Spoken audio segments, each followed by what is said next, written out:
Study group channel में आप लोगों का स्वागत है। ये क्लास 9th का जो है सो मैथ है। चैप्टर 1 है संख्या पद्धति के बारे में हम पहले भी बात कर चुके हैं उसमें और आगे हम बात कर रहे हैं आज। तो ये जो है सो आपका देखो ये जो है सो रियल नंबर है जिसमें पॉजिटिव और नेगेटिव और जीरो तीनों आ जाते हैं, ठीक है।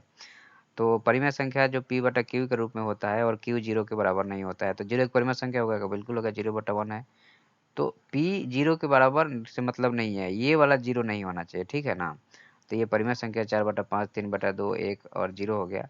तो अब हम इसके पहले हम आपको बता चुके थे बहुत सारी चीज़ें। तो अब जो है सो हम आपको बता रहे हैं क्या चीज़। तो हम आपको बता रहे हैं इसका जो प्रश्नावली है कि 0 एक परिमेय संख्या है, तो हाँ है। 0/1 3 और 4 के बीच में 6 परिमेय संख्या बताओ।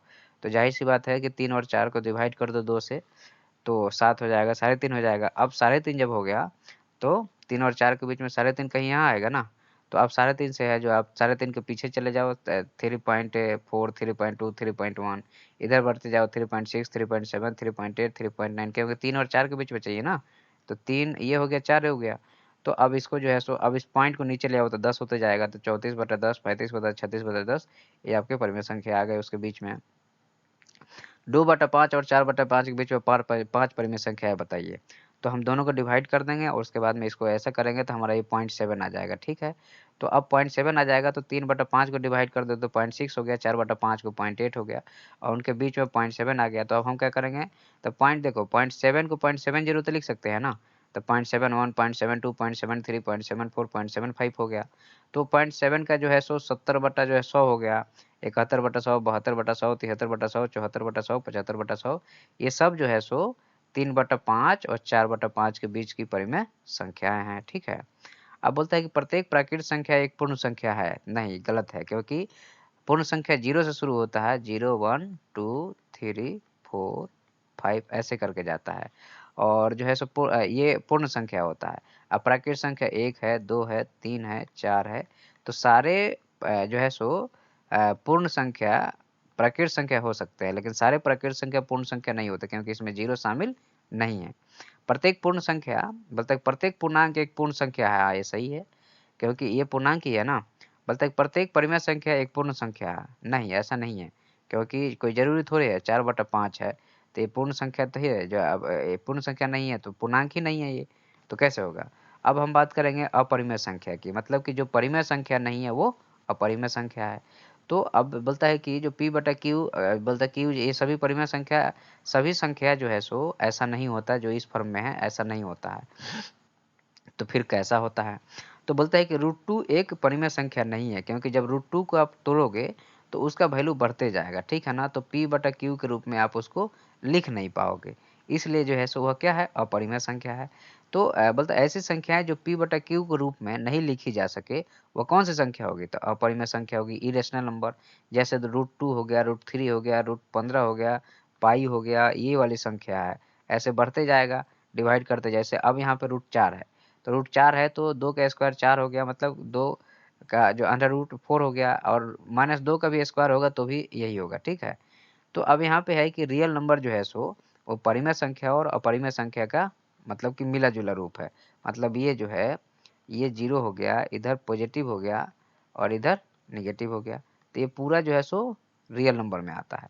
बोलता है कि अब बोलता है कि एक संख्या रेखा पर √2 का स्थान निर्धारित करना है, ठीक है।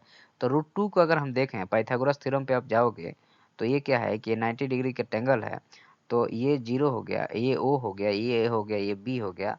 तो होता क्या है कि A B square is equal to O A square plus O B square होगा। मतलब ये इसका स्क्वायर इसके स्क्वायर इसके स्क्वायर के बराबर होगा, ठीक है।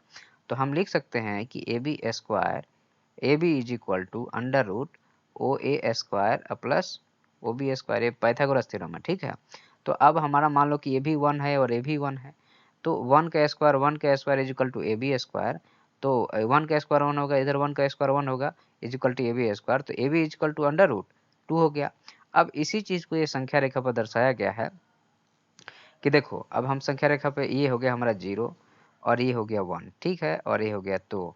तो अब हम यहीं से इतना बराबर की एक संख्या रेखा ऊपर खींच देते हैं, यहाँ पे ये भी 1 हो गया, और फिर जो है सो यहाँ से एक लाइन खींच देते हैं और यहाँ से 90 डिग्री है।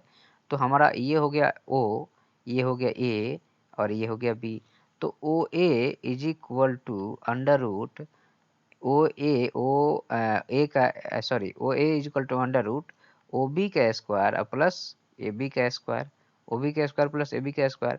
तो ओ बी का वैल्यू कितना है, एक ही है ना, तो एक हो गया अंडर रूट में, अब प्लस में ए बी का वैल्यू कितना है, एक हो गया, तो ये कितना हो गया, अंडर रूट 2 हो गया। तो अब हम एक चाप, यहाँ से एक चाप ले लें और हम एक ऐसा लाइन खींचें, तो ये काटेगा कहाँ पे, यहाँ पे काटेगा, इसका वैल्यू कितना हो गया, √2 हो गया। तो ये संख्या रेखा पे हमारा कितना आ गया, √2 आ गया। अब फिर से यहाँ पे एक 90 डिग्री का एक और हम 1 ही रहने देते हैं, इसका वैल्यू कितना है, √2 है, √2 है, और ये 1 हो गया, इसका वैल्यू 1 हो गया। अब फिर हम यहाँ से एक ट्रायंगल बना देते हैं। तो अब यहाँ पे, अब इसको अगर हम देखते हैं तो अब ये OC है, तो हमारा जो है सो OC is equal to OC square is equal to ये OA स्क्वायर अब प्लस AC स्क्वायर, ठीक है। तो OA का वैल्यू कितना है, ये OA का वैल्यू जो है सो √2 है ना, आगे हम बढ़ देते हैं इधर। तो OC स्क्वायर, OC हमारा ये है ना, ये हमारा OC है, तो OC square is equal to OA का स्क्वायर प्लस AC का स्क्वायर। तो OC is equal to under root OA का स्क्वायर प्लस AC का स्क्वायर। तो अब हमारा हो गया इधर OA क्या है, हमारा OA हमारा क्या है, OA √2 है ना, तो √2 का स्क्वायर अब प्लस 1 का स्क्वायर। तो √2 का स्क्वायर क्या होगा, √2 का स्क्वायर 2 होगा और प्लस 1 का स्क्वायर 1 हो गया, तो ये क्या हो गया, √3 हो गया। तो अब हम क्या करेंगे, यहाँ से एक बड़ा चाप अगर हम ऐसे लेके खींचेंगे तो कुछ यहाँ आएगा, तो यहाँ पे जो संख्या रेखा पे होगा वो √3 होगा। तो उसी चीज़ को यहाँ दर्शाया गया है, उसी चीज़ को जैसे अब एक ऐसा संख्या है जो √3 का स्थान बताएं, तो हमने पहले ये 1 हो गया, ये 1 हो गया, फिर ये 2 हो गया, √2 और 1 कर दिए, अब ये वाला चाप जो होगा वो √3 को दर्शाएगा। इसी चीज़ को हम बता दिए। कंक्लूजन में है कि आप जो है सो n-1 जो ये n है, तो n-1 का स्थान निर्धारण हो जाने के बाद में आप n का स्थान निर्धारण कर सकते हैं। मतलब कि अगर मान लीजिए कि आपका इधर हो गया, ये हो गया कि ये 0 हो गया, ये 1 हो गया और यहाँ पे मान लो √2 हो गया, तो आप फिर इसके आगे कितना भी आप √3 आगे आप करते जाएंगे, समझ गए ना बात को। तो ये जो है सो बढ़ते जाएगा और इसका चाप बढ़ते जाएगा, ये चाप बढ़ते जाएगा, ये चाप बढ़ते जाएगा, ये चाप बढ़ते जाएगा, इसका वैल्यू बढ़ते जाएगा। अब आप लोग जो है सो इसका प्रश्नावली जो है सो 1.2 आप लोग करना, ये क्लास 9th का है, तो आप लोग जो है सो इसका 1.2 जो है सो करना, करके फिर हमें कल बात करना कि इसमें आगे क्या करना है। आप लोगों को जो जो नहीं बनेगा उसको मुझे बताना, तो फिर हम उसमें जो है सो आगे आप लोगों की मदद कर सकते हैं, ठीक है। आप लोग पढ़ते रहिए, मेरे साथ जुड़े रहिए और इस चैनल को सब्सक्राइब कर लीजिए ताकि आप लोगों को जो है सो हमेशा इसका अपडेट मिलता रहे, ठीक है।